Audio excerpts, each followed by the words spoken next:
Welcome to Glocal Voices, the official podcast of the Center for Socially Engaged Theatre at the University of Regina. Well, hello and welcome to another edition of Glocal Voices. My name is Taiwo Afolabi. I'm from the Center for Socially Engaged Theatre at the University of Regina. Really excited that we're at IDIERI 2025 at the University of British Columbia, Vancouver, British Columbia, Canada. As part of our own opportunity to keen and amplify the voices and the research happening in the field of applied theatre and drama in education, and in addition to our own Festival of Arts and Discourse, we've had the opportunity to be really speaking to researchers, practitioners, educators in the field of applied theatre and drama in education.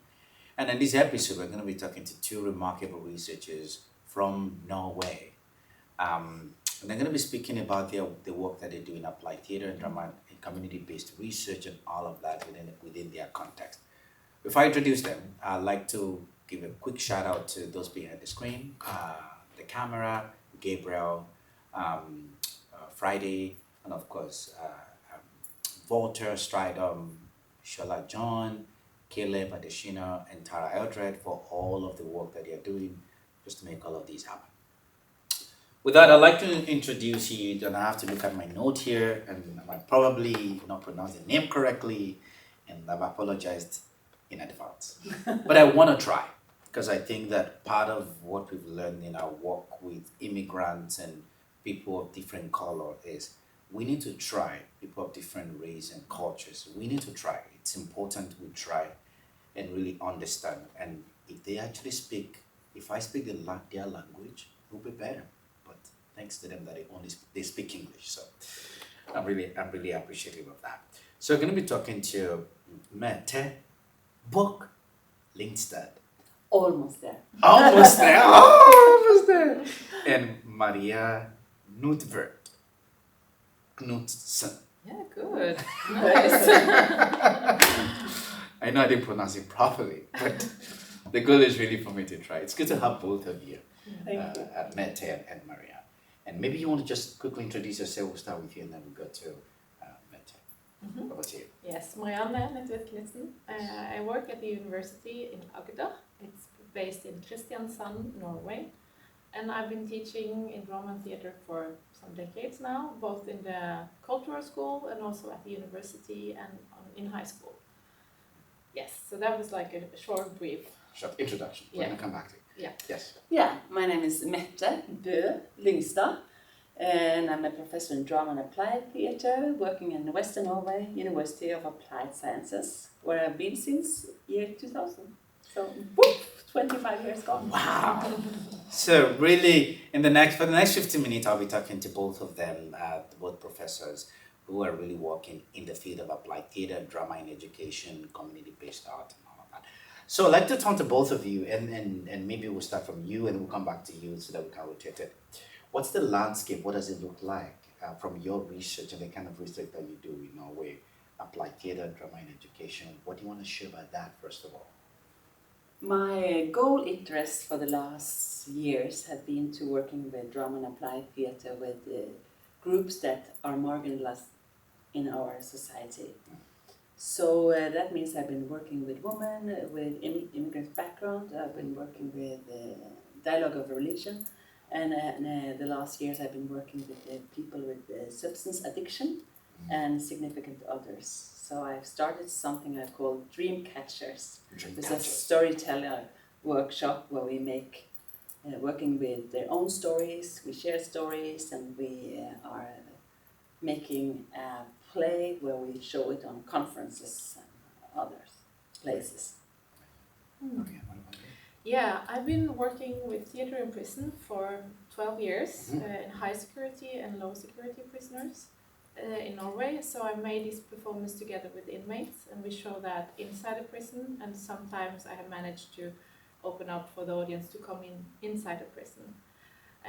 I also, now, these days, I'm working at an inclusive theatre company called Gatelangs.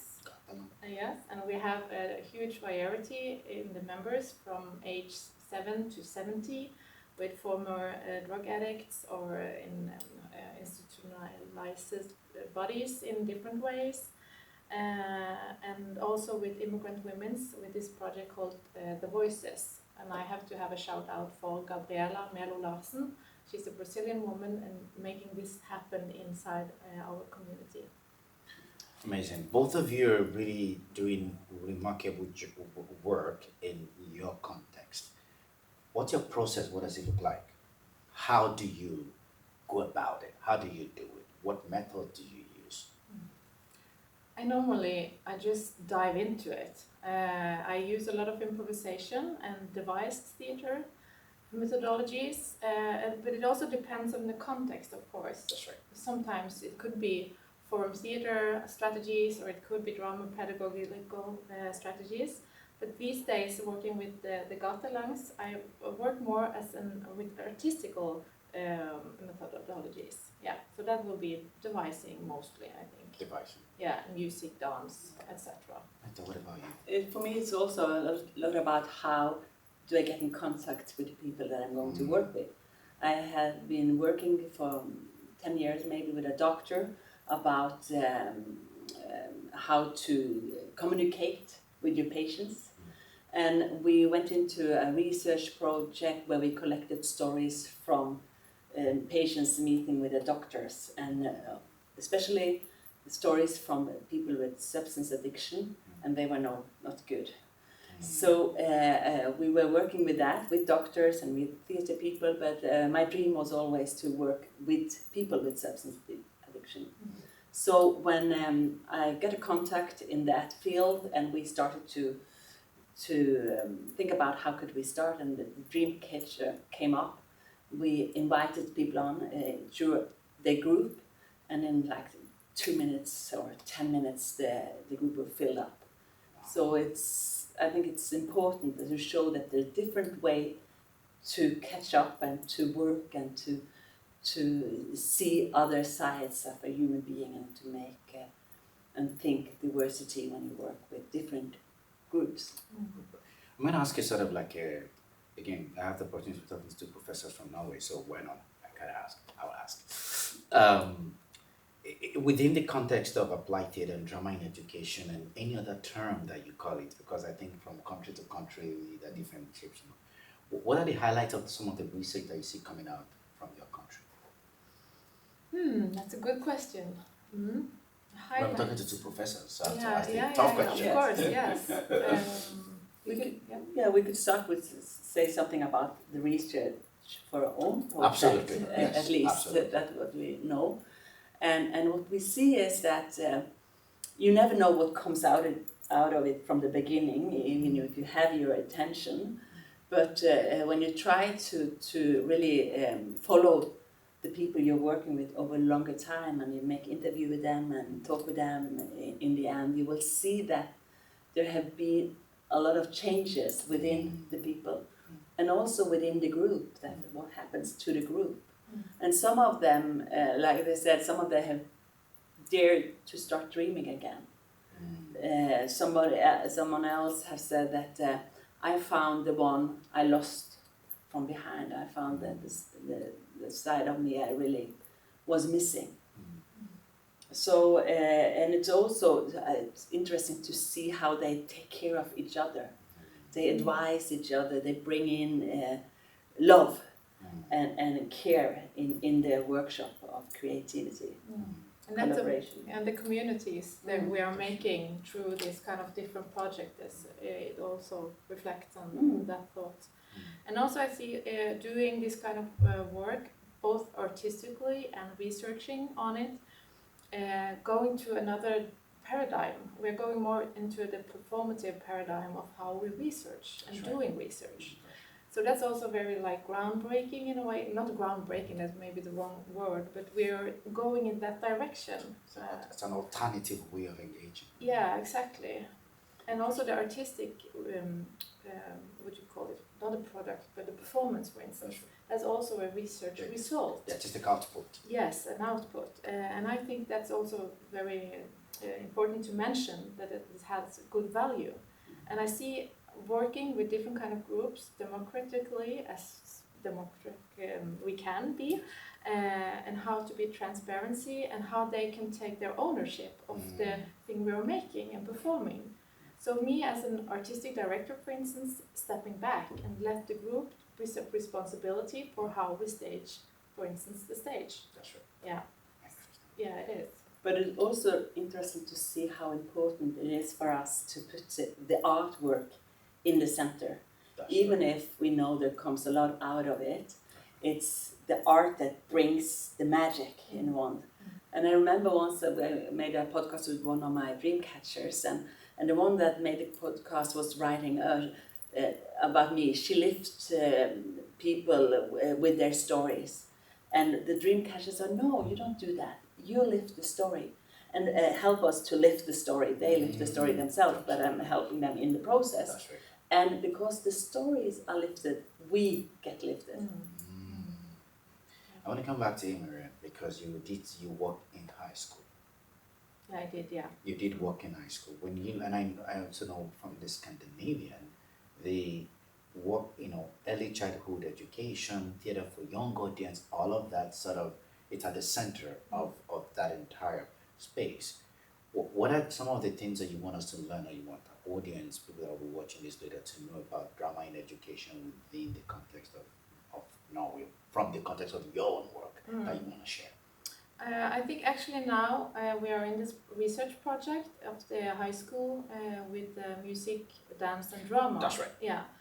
So we're having this kind of project where we see how the entanglement, using Donna Haraway's thoughts also, how intertwined they are together with the different subjects.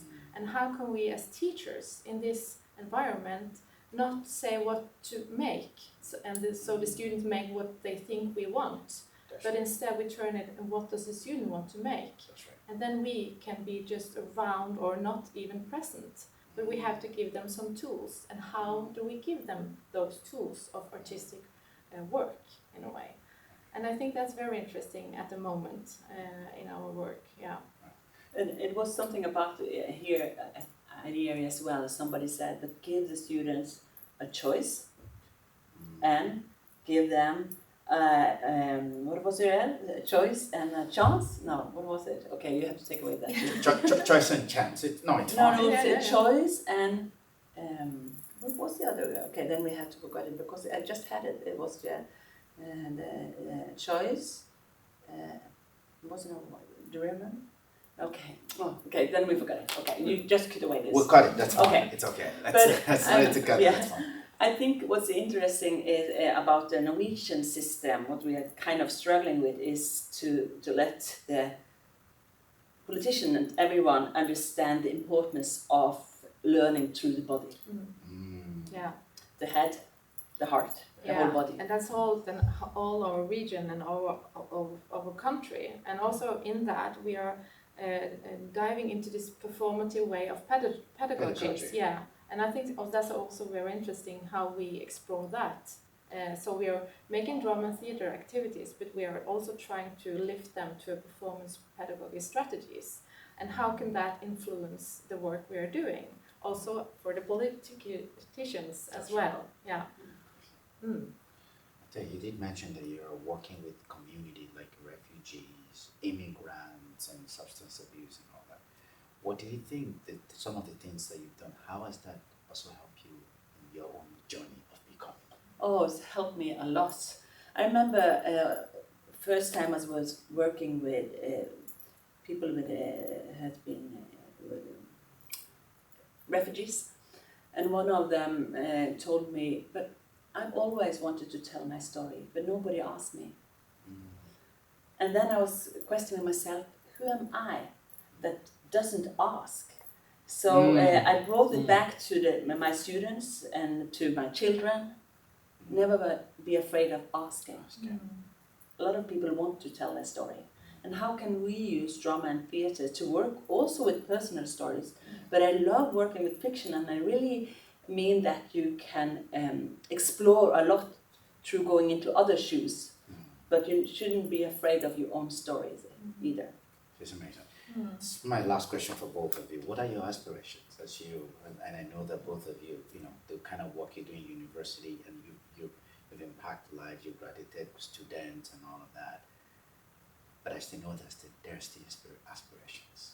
What are those aspirations in your research? Aspirations. How do you think about that? If you think about the one that inspire us in our working, now we have been to this lovely conference with Roots.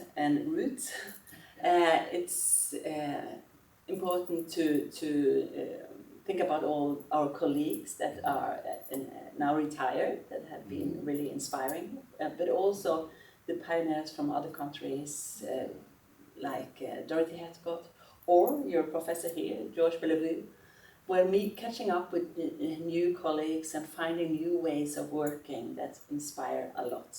But to stand on the roots, the shoulder of the people that have been working with drama and theatre before, and see how they work and how they were really focused on doing a good work and bringing in people to the magic through fiction and to exploring. And the importance of that is inspiring for my research.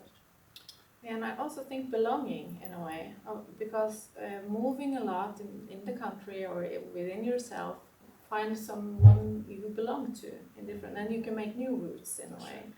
I think that's inspiring, and also all the new research coming through, all the new researchers, and how these new communities are happening right now.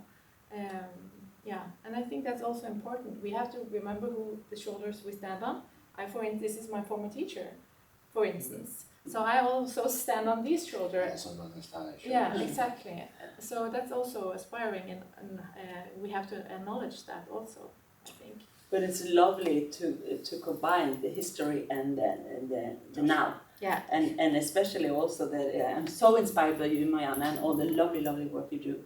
But last but not least, I'm inspired about the people with substance addiction that I work with. And when I see how much they work, how strong they are, and how deeply they go into the exploration through our work, I'm so thankful. Yeah. It's learned me a lot. Honesty and rawness. That's also when I meet people with honesty and rawness. It's real. It's not. Yeah, that's really inspiring also. Well, thank you so much. We've been talking for the past 15 minutes with Mette and Marianne, and I just wanted a quick shout out. One of the things that both of you did today, I just want to highlight quickly as we bring this to a close, this episode to a close, is we want to thank all the giants that on their shoulders were standing. We are all being helped. Teachers, students who became teachers who retired, who are no longer with us, who became mentors and sponsors. Thank you. Thank you for all the work you do, and we just do hope that we continue to find the right shoulders to lean on, because that's what's really most important at the end of the day. Well, this is Taiwo Afolabi signing out from Glocal Voices, and really looking forward to seeing you in our next episode. Again, thank you to Mette and to Marianne for taking the time to speak with us. Thank you. Thank you. Yeah. You have been listening to Glocal Voices, the official podcast of the Center for Socially Engaged Theatre at the University of Regina. For more details about the center, visit www.cset.ca.